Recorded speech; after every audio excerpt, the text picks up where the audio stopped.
السلام علیکم ورحمۃ اللہ۔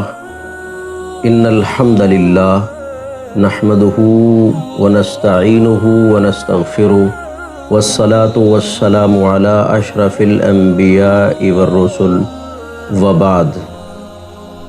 عزیز بھائیو بزرگوں، آج ہم پڑھیں گے کہ مسجد میں آنے کا ثواب کیا ہے۔ نبی مکرم رسول معظم صلی اللہ علیہ وسلم کا فرمان ہے، من غدا الی المسجد او راح اعد اللہ لہ نزلہ فی الجنہ، کلما غدا او راح۔ جو بندہ صبح و شام مسجد کی طرف آئے، اللہ تبارک و تعالی اس کے لیے جنت میں مہمان نوازی تیار کر دیتے ہیں۔